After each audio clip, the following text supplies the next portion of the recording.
안녕하십니까. 캉스피치 강병훈입니다. 9월 중순이 되었습니다. 코로나의 상태가 지금 아직도 많이 심각한데요. 시청자 여러분, 모두 코로나 방역 철저히 해서 코로나에 당하는 일 없이 모두들 건강하시기를 기원합니다.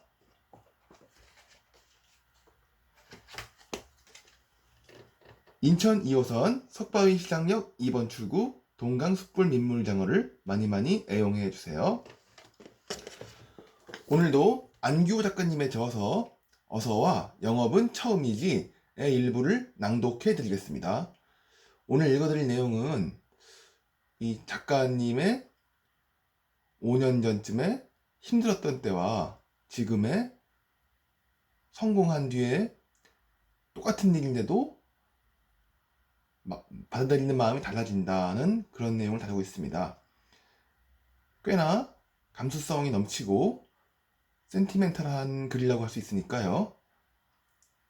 재미있게 들어주시고 구독과 좋아요를 많이 눌러주세요. 70페이지입니다.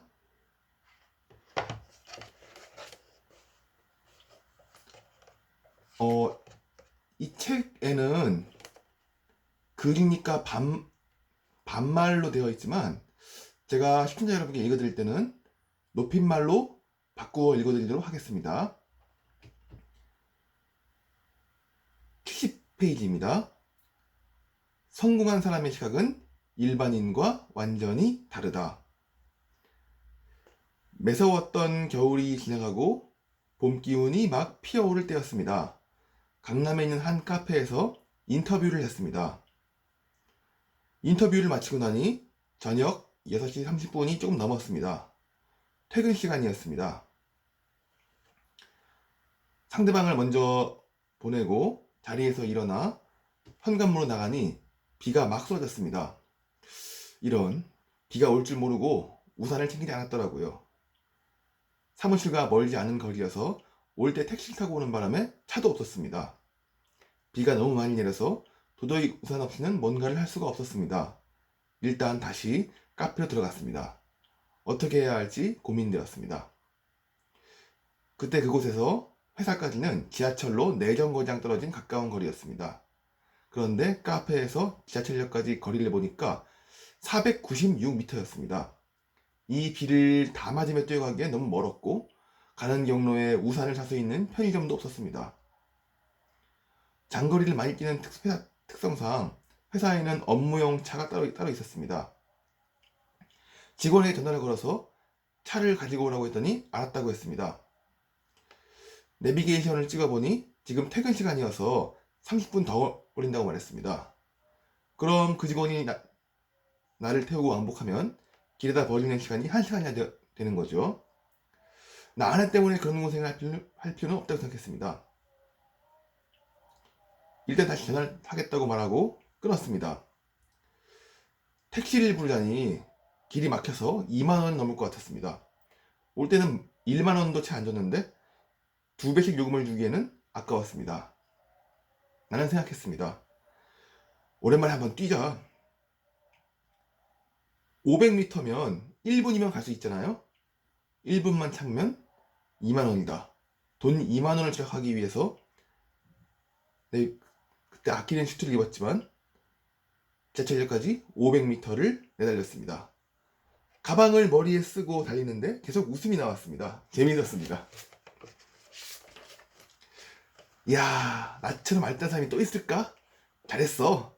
멋지다. 별거 아닌 일로 스스로를 자화자찬하며 빗길을 달렸습니다. 웃음이 자꾸 나왔습니다. 비를 쫄딱 맞은 생쥐꼴을 하고서 드디어 역에 도착해서 지하철을 탔습니다. 그 상황이 재미있었고 즐거웠습니다. 속으로 생각했습니다. 집에 가서 아내한테 자랑해야지. 신난다. 돈 굳었네. 혼자서 별 쓸데없는 생각과 착각을 하며 웃으면서 지하철 탔습니다. 그런데 정말 갑자기 몇 년 전의 옛 기억이 번뜩 떠올랐습니다. 그때 비슷한 일이 있었습니다. 5년 전쯤이었습니다. 그때는 미팅을 마치고 회사가 아닌 집에 가려고 고속버스 터미널을 가야 했습니다.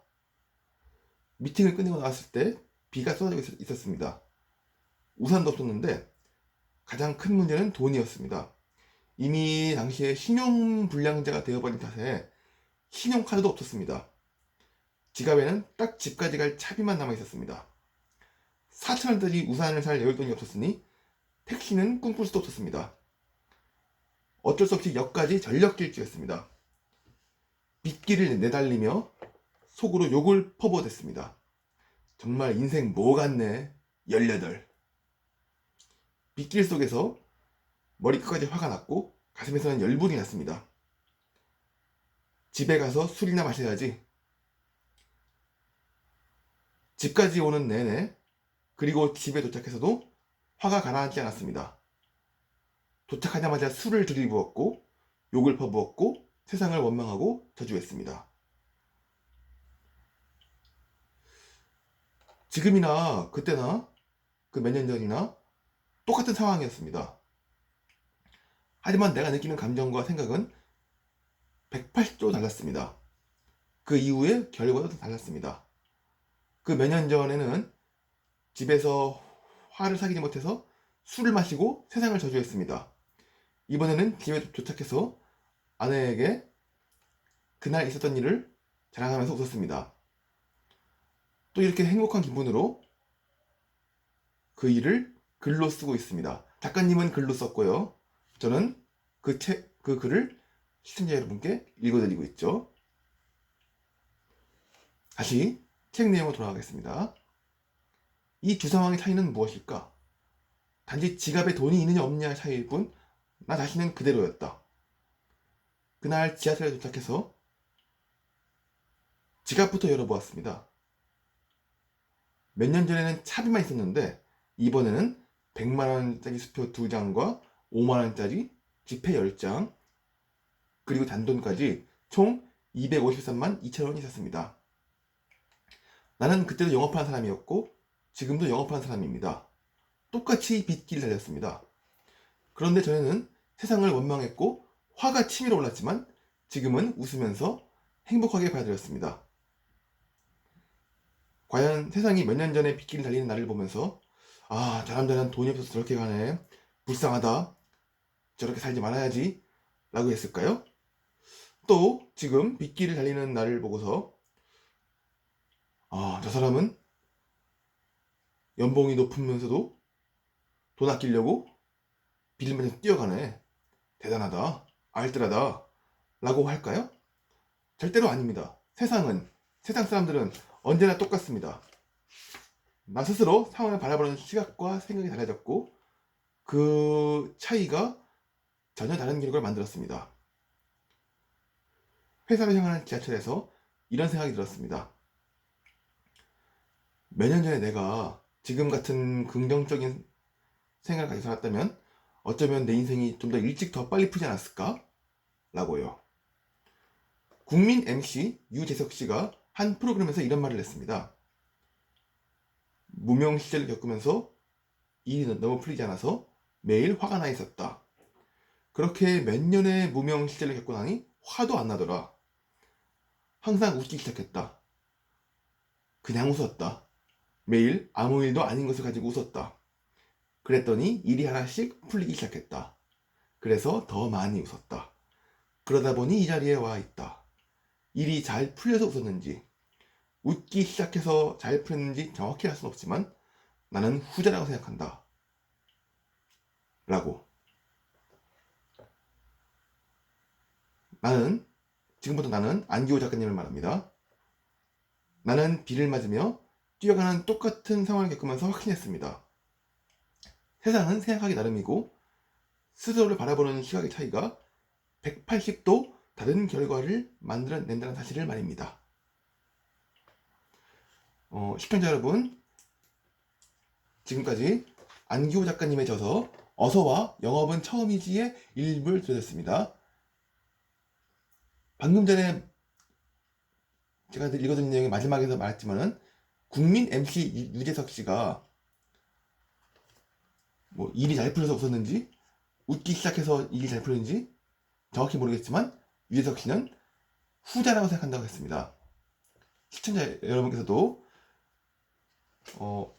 삶이 뜻대로 풀리지 않으시더라도 즐거운 일이 별로 없으시더라도 그렇다면 또 억지로라도 웃으시면서 주변에 즐거운 기운을 뿜으시면서 안 풀리는 삶을 다시 잘 풀리도록 만드는 그런 시청자 여러분 되시기를 간절히 바라겠습니다. 구독과 좋아요는 저에게 큰 힘이 됩니다. 그럼 시청자 여러분, 우리 다음 시간에 만나요. 안녕.